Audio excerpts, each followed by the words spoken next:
Hi, and thank you for participating in our introduction to the new Arizona Science Standards for middle school teachers. During this presentation, when I'm doing it in person, there will be some activities that we'll be doing, and I'll explain a little bit about what that activity is, and then I'll move through the slide to the next part. If you do have questions after you finish watching the video, please make sure that you email me, and I'm happy to answer any questions that you might have.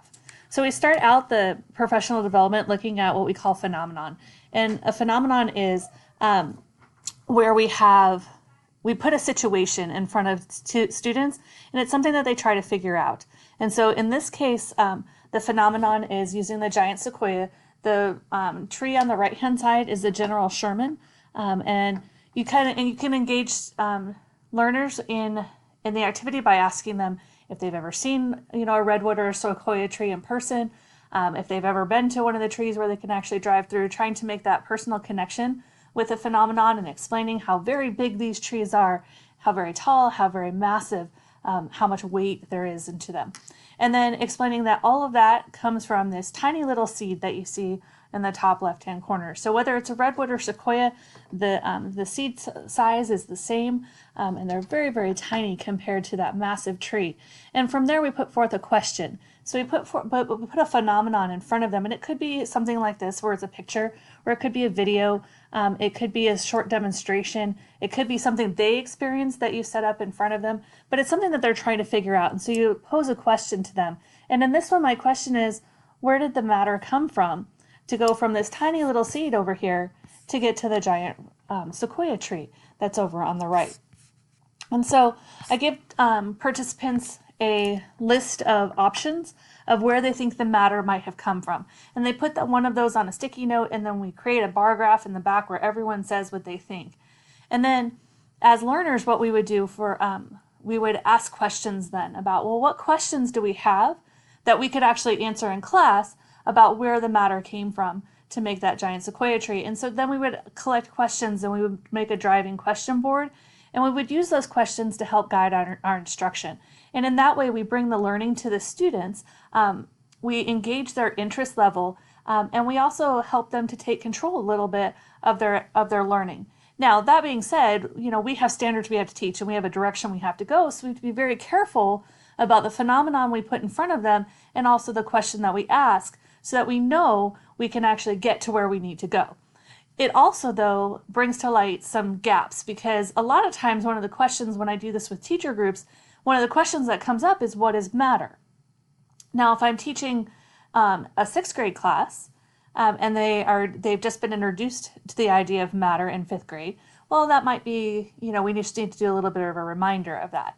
If I'm teaching eighth grade, or further on, if I were in high school, that might be a whole different thing where I might not have planned on talking about what matter was, but now maybe I do need to talk about what matter was. So it helps me to understand student backgrounds. It's a very quick formative assessment that I don't have to grade, but I get really good information about as a whole where the class is at the beginning of a lesson. What I would not do is tell them the answer. What I would do is I would be designing a series of lessons to get them to understand where the matter comes from to make the giant sequoia tree, so that they would build the understanding, and by the end of the unit, that they would be able to answer that question. And they would go back and reevaluate their what their beginning understanding was of the answer to that question. So I would ask them again what questions they might have, and then as adults, if I say, okay, so if I asked you to construct a model to show me where the matter came from, would you understand exactly what I was asking you to do? And would your students understand what you were asking them to do? And the reason I ask that is because this is why we need standards, because the standards that the state has created tell us what students need to know, and they have to be able to do. So we have very specific standards. There's two that actually relate to that activity very nicely in different grade levels. And we look at, that's the what students have to know. When we look at curriculum, curriculum is adopted by our district. We work in curriculum teams over the summertime to help to form that. We make maps and we make guides so it can help teachers, and especially as we're introducing the new standards, this is going to become very important, because our new curriculum guides will have lots of resources linked into them to help teachers to be able to teach in this fundamentally different way than the way we've taught before, which leads into the instruction. So in order to know how to design your instruction, you have to be able to understand the curriculum and how the curriculum is supposed to be taught before you can pick those specific teaching strategies and then those vehicles or those activities that you'll use in order to engage students in the learning process. The standards are driven by the state, curriculum by the district, instruction by your PLC groups and in your classrooms. So we're going to take a look at the new standards and kind of how they're broken down and what the differences are between the old and new standards, and then also between our standards and the next generation science standards. So our old standards were very much the performance objectives. They were like checklist kind of things. They were very discrete facts. They were discrete tasks. They didn't really have to have a larger conceptual understanding in order to be able to attain the standards. Now you'll see that the standards are much broader. The checklist is gone at the state level, and now we're looking at a bigger concept, keeping in mind that we're spiraling those concepts throughout the grade bands. So when we look at that difference between that checklist and that conceptual, the one on the left, this is a 7th grade example. So the POs from the 2004 standards versus the larger conceptual standards that are on the right-hand side that are part of the 2018 standards. We didn't just come up with the standards on our own. We used a research base I was part of the standards writing team, and we did use a research base. We use these 2 documents that you see on the screen in front of you. The framework for K-12 science education, which we'll refer to as the framework for short, that is the same document that the next generation science standards used. The big ideas, working with the big ideas in science, was published after the next generation science standards.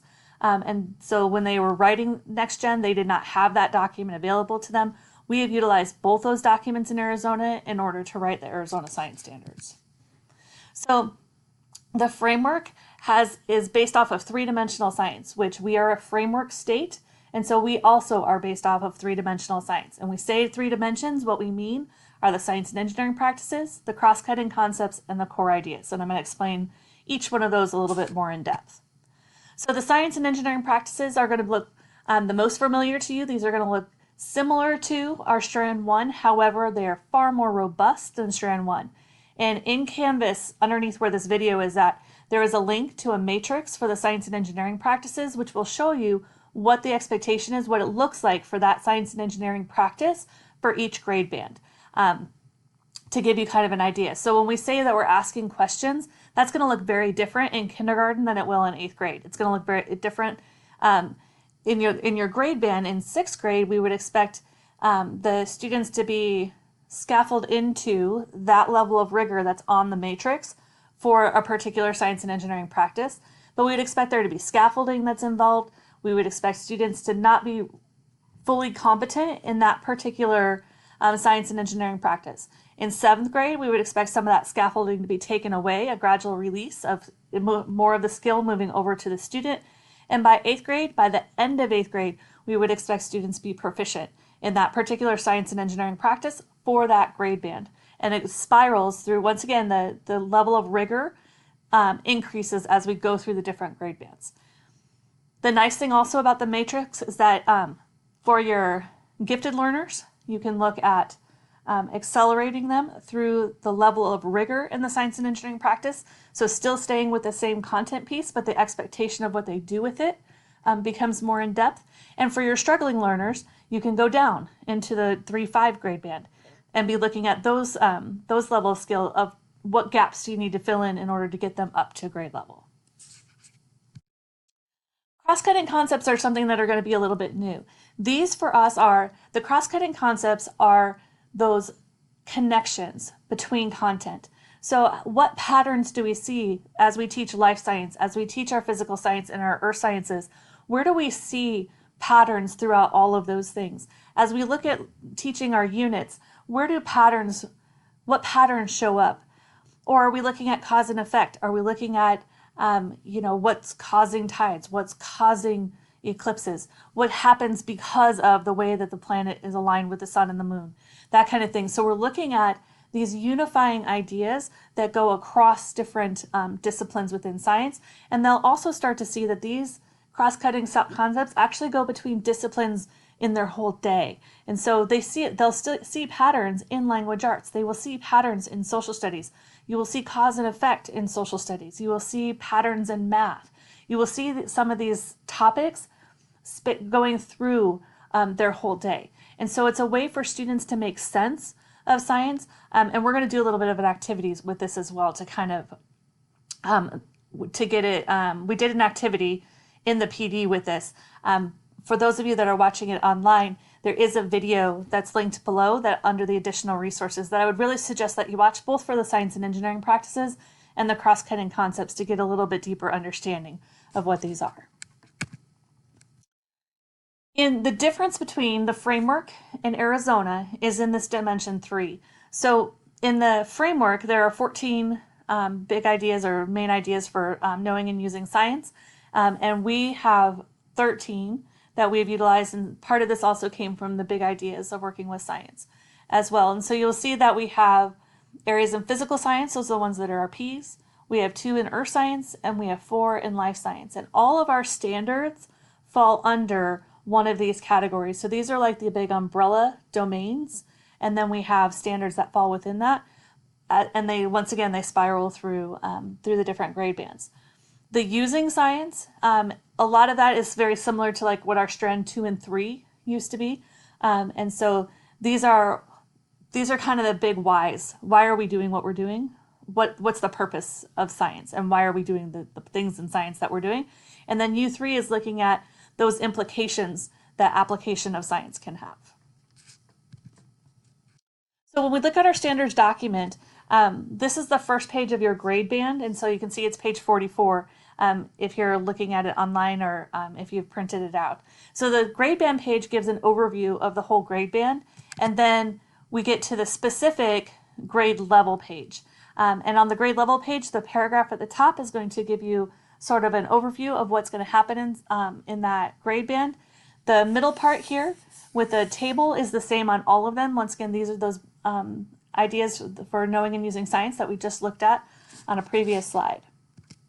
And then we get to the specific standards page. So the standards are on the left, and I'll explain what the coding. So on here, the coding of this is an 8th grade standard. It is a P1. So if I go back here, it's all matter in the universe is made up of very small particles. It is under U1, or scientists explain phenomenon using evidence obtained from observations and scientific evidence.